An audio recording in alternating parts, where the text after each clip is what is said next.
Hey everybody, welcome back to the channel. You might be looking at this car and wonder, what am I doing with this Junkyard POS 300,000 mile salvage title Mercedes 190E? Well, if you know anything about me and you know anything about the cars that I build, it won't be a surprise when I tell you in a little bit what we have planned for this car and the reasons why we have it. Today we're gonna work on this a little bit. Steve's gonna work on the front end, see if we can get some headlights in on the Bentley and some other systems hooked up and working. We'll see what the day brings us. Well, everything's halfway working on this car. I mean, it runs fantastic, but all the electrics are not quite there yet. The trunk had never latched until just a few minutes ago when I went to get a headlight out to show the old ones. Now it's latched and won't open, so Steve's gonna try and crawl through the trunk and get it open. It's got a escape hatch button in the trunk. That's kind of hard to get to, but... Hey! All right. Oh, right here. Little lever in the trunk. Steve flipped that down. Clean this up a little bit.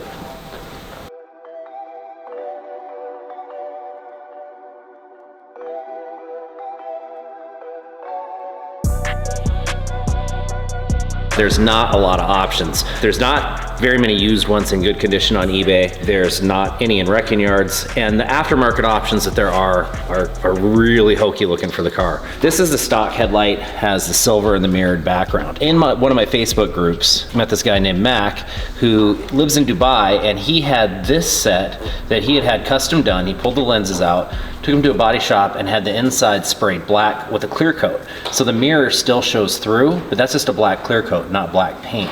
So it will still have the proper reflection that it needs to have and also give it a more sinister look that'll go well with our overall look. There's some scratches on the headlights. That's okay. I mean, that'll polish out. I'll have the detailers do that when we have it all done to get a better quality than me doing it.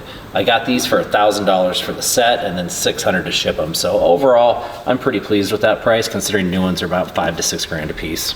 Looking at it side by side now where I can actually see it, like having seen that one and having not seen this one in a while, man, that looks really good. Yeah, and I think with the satin black wrap that we're gonna put on the car, I think that, and then the reds and hot pinks and other things that are gonna be on it, I think it'll really pop. What I'd like to do today is, I'd like to get as much done as we can on the front end of the Bentley with what we have. I'm still waiting on the body kit, and it's gonna be a while. It's hand built in Poland. And for $7,000, I should hope they take time to build it. I'd like to see if we get the headlights in it. Kind of like to get some progress on this as much as we can instead of having parts just scattered all over the shop. Now that I'm talking about my body kit and waiting for that, this makes perfect sense on why I bought this car. And I in particular bought a bad version of this car.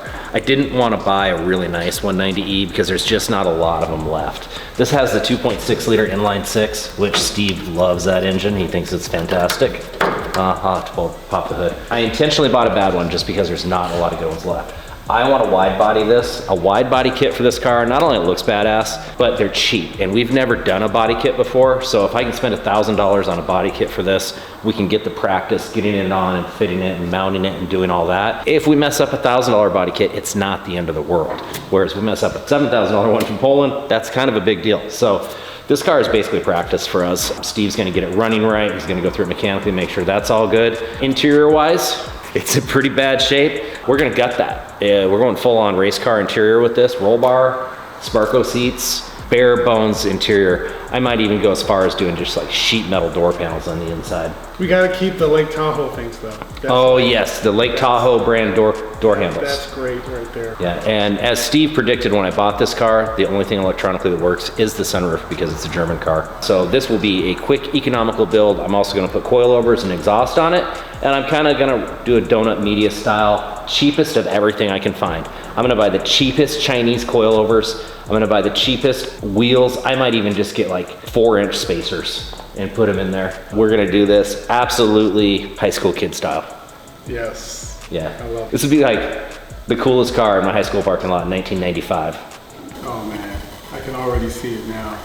This is gonna be awesome. I'm thinking about wrap-wise when it's done. I might even do, just to make it even more gaudy and awful, I might do a black, white, and gray digi-camo. It gets better and better. Yeah. It does. Nice door holders, nice door pulls on all of them. So does the wiper work? Let's find out. Oh! You can do it. Oh, man. Wiper work. It's trying. It's trying all it's got. It hasn't been used in a number of years, I'm sure. Windows? We got no windows. Oh, power mirrors work. What? Yeah, power mirrors. They work. As predicted. Always. It's German. Oh, yeah. Oh, it's even telling me to put my seatbelt on up here. Look at that. Well, that works. How well does it run?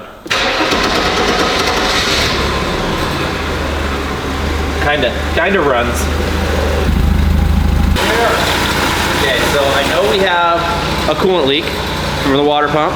I know we have a power steering hose that's puked, and we barely have any brakes. But we got that inline six, and I think a Chinese turbocharger, there's plenty of room in there for it. What do you think? No? I don't know. Trying to get the hood all the way up. Man, this engine, like all of these cast iron block straight six engines, really wild fuel injection system that has like a fuel distributor and a plate system here that as it moves, it actually modulates how much fuel gets sent through each of these lines. And basically these injectors, they basically inject all the time. It's a CIS or continuous injection system. I think it's pretty cool. Now personally, like I would never want to ever work on like a carbureted car, but I totally work on this, even though this is technically like glorified carburation. This thing is it's just so stout, you know? I mean, 30, 40 years old, still fires up, you know? I see something even better. Heater core's bypassed. It's the save weight, you know? It's a race car. We don't need a heater core. Yeah, we don't, no, this is a perfectly acceptable bypass here. Absolutely. I only buy the finest examples of automobiles for us to work on. I think we buy the worst examples of the finest automobiles on this channel here. Yeah, in case you're wondering, I don't like money. I like to just burn it. Kind of like the Joker when he's fire on all that money is essentially what I'm doing with these cars. But it's so much fun. All you care about is money. This one you're gonna throw less money at because it's a brick, you know. I don't know about the turbo. That might be, we don't want to, like the engine for sure. The engine can take that. That's not an issue. I just don't know if the rest of the car can take it. Like it might. We don't want to split the frame or anything. Well, I'm excited, but I'm even more excited to get progress over there. I know you're all about this. I know you've been, since I got this last week, Steve has been drooling on this car. So the fenders are just kind of on finger tight. So if you need to pull the fenders off, I can do that, or we can do that. We'll just take this fender off for now. Yeah, it's stuck behind there. Gonna have to get cleaned up for this to go. I like that it's a satin black in there and not flat, because the wrap I want to do is a satin, so it'll really blend well. You know how we've talked about how the first rebuild, or the last rebuild on this car was so bad? I think they glued this headlight together. I mean, I've got chunks of it broken off and all the clips are relieved. Still won't come off. Like, if whoever rebuilt this car the last time is watching these videos because they found the car online and they want to see how it goes, I'm gonna ask you to never ever work on a car again. If you're a mechanic by trade, I'd like you to consider going to work in the fast food industry because that's all you're qualified for. Victory! So if I go through Scuderia for a Bentley one, it's $1,600 for that pump. Number 33.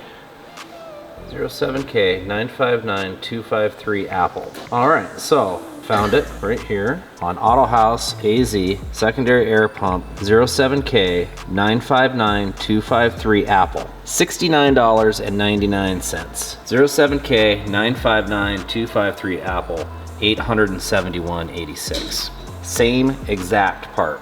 That's ridiculous. No, the Bentley part is going to say Bentley on it. No. As opposed to Volkswagen. They still say Volkswagen on them. Oh, that's true actually. That's true. Actually. I'm going to buy it. This, I'm relatively certain, goes to one of the horns, and someone has expertly wired in a shared path to share that horn ground for something else. Definitely an interesting way to share ground. I'm not sure what body shop thought that this was a good idea, but that's not a good idea.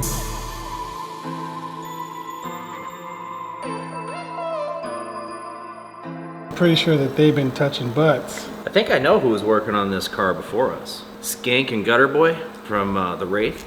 We know our constitutional rights, sir. You can't just come in here and... Oh, wow. Remember them? Sniffing WD-40. Oh, you've never seen the Wraith? If you haven't shown your boys your kid that movie, you're a bad parent. This isn't like a single winding of wire. They put effort into this.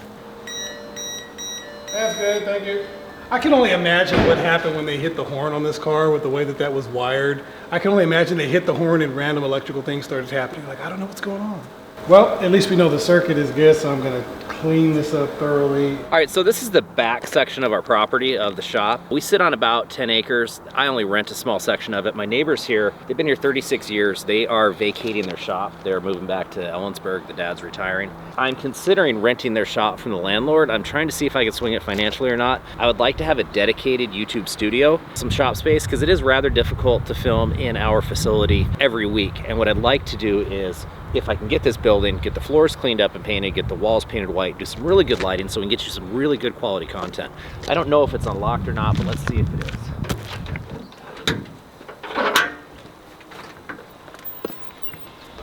You guys here? No, probably not.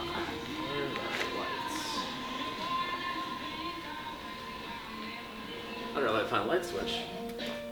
All right, so here it is. This is the shop space. We are working with our landlord to see if we can make it work. She only wants $2,000 a month for it.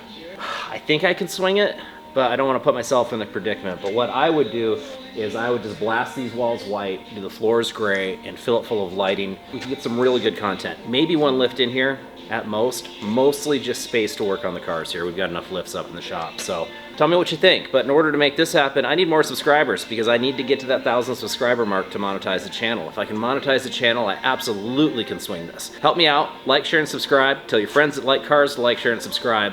I take this very seriously. I want to share what we do. I have a passion for what we do. I want everybody to, well, see why we enjoy it and see what we're able to accomplish. The more likes, shares, and subscribes we have, the more money we have to blow on this kind of stuff.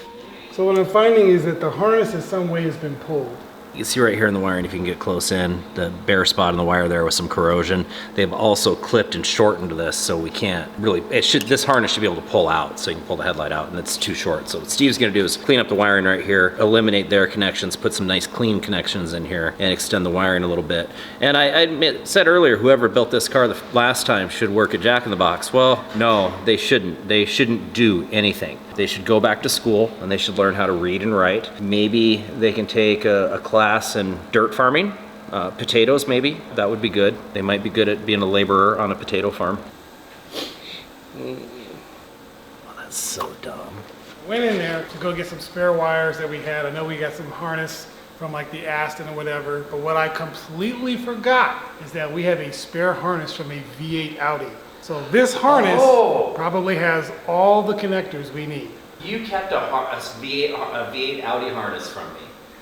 This is from your, My A8. yeah, all that stuff is in there. Oh, why didn't we throw it away? Because I'm a pack rat when it comes to German stuff, the way Alan is for like domestic stuff. So all these connectors, I think we have the connectors we need right here for most of the stuff in the front. I was going to change this water pump and do a little bit of my own work today, but then I noticed looking at it to get to the back, to get to this bolt, these bolts, intake manifold's got to come off. Nice. Yeah, so I'm gonna leave that for another day for you. Okay, yeah. You know, very German. And I think we probably also want to get Some hoses. yeah, maybe at least this, these two here. Yeah, this is, it feels real nasty there. 300,000 miles, it's still pliable. Oh, yeah, I'm about to push through that with my finger. Yeah. Okay, we'll get some hoses too. Oh look, here's your $7,000 EZL. Oh, it is, isn't it? Yep. This right here, this is the electronic control module, basically. They call it an ECL. That can total out this car. That part is, I think I found a remanufactured one for another car, another customer's car, for like $4,000. New from Mercedes, they're like $7,000. I mean, they're absolutely ridiculous. So if your car ever needs one of these, you're screwed. My idea is to use the porta power to push this quarter panel back out. We don't actually have to do any body work to make it perfect, but I don't want to try and hide this underneath the body kit, because the body kit's going to come all the way back to the corner here. I'll wait till Antonio's back next week. We'll fiddle with it then. Well, what I'm trying to do right now is fix the headlight harness. And then I'm going to use some of this harness here. The connector looks like it's fine. I don't need to replace the connector, so I'm not looking for that now, but I will need other connectors. What I really want to do is I really want to turn the headlight on. I want to see it move, and I'm pretty sure it articulates and everything.